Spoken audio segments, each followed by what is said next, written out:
माढ्याच्या राजकीय घडामोडींना वेग आलेला आहे। खासदार अमोल कोल्हे हे मोहिते पाटलांच्या घरी दाखल झालेले आहेत।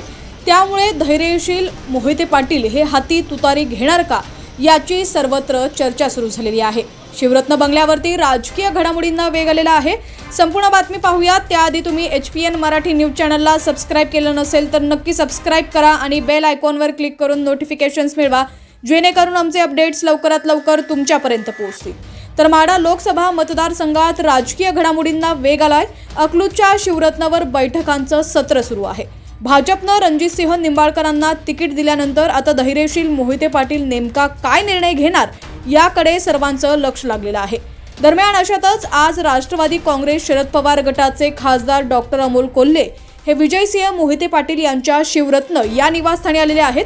त्यांनी मोहिते पाटील यांची भेट घेत कुटुंबियांशी संवाद साधलेला आहे।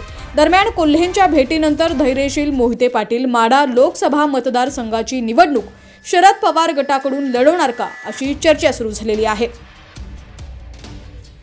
दरम्यान या भेटी संदर्भात प्रसार माध्यमांनी खासदार डॉक्टर अमोल कोल्हे यांना विचारणा केली। यावेळी कोल्हे म्हणाले की एका विवाह सोहळ्यासाठी मी आलो होतो, आल्यानंतर विजयदादांचे आशीर्वाद घेण्यासाठी मी त्यांच्या घरी आलो असल्याचं अमोल कोल्हे यावेळी म्हणाले। सध्या राज्याच्या राजकारणात बऱ्याच घडामोडी सुरू आहेत, त्या झाल्या की उमेदवारांची दुसरी यादी देखील जाहीर होईल असं मत अमोल कोल्हे यांनी व्यक्त केलंय। दरम्यान धैर्यशील मोहिते पाटील हे माढा लोकसभा मतदारसंघातून राष्ट्रवादी काँग्रेस शरद पवार गटाकडून निवडणूक लढवण्याची शक्यता वर्तवली जाते। त्या दृष्टीनं हालचालींना वेग आलाय। रणजितसिंह निंबाळकरांना तिकीट जाहीर झाल्यापासून धैर्यशील मोहिते पाटील हे नाराज आहेत। ते मतदारसंघातील कार्यकर्त्यांच्या गाठी भेटी घेत आहेत। दरम्यान महाविकास आघाडीकडून शरद पवार यांच्या कोट्यातील एक जागा महादेव जानकरांना देणार असल्याची चर्चा सुरू होती, पण महादेव जानकर यांनी महायुतीत जाण्यास पसंत केलं। त्यामुळे आता पवार गटाकडून कोण निवडणूक लढवणार याची सर्वत्र चर्चा सुरू आहे। अशातच आता विजयसिंह मोहिते पाटील यांच्या शिवरत्न या निवासस्थानी हालचालींना वेग आलाय। त्या बैठकीकडे सर्वांचं लक्ष लागलेलं आहे। अशातच डॉक्टर अमोल कोल्हे विजयसिंह मोहिते पाटील यांना भेटून गेल्यामुळे चर्चेंना चांगलाच उधाण आलेला आहे। लोकसभा 2024 तसंच राजकीय घडामोडी पाहण्यासाठी HPN मराठी न्यूज चॅनलला सबस्क्राइब करा आणि बेल आयकॉनवर क्लिक करून नोटिफिकेशन्स मिळवा, जेणेकरून आमचे अपडेट्स लवकरात लवकर तुमच्यापर्यंत पोहोचतील।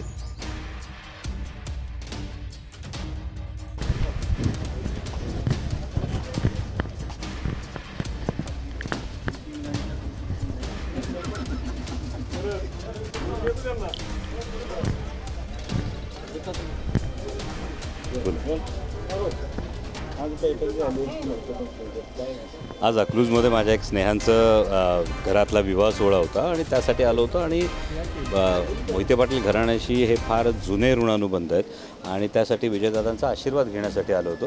मी लग्न सोहळ्यासाठी आलो।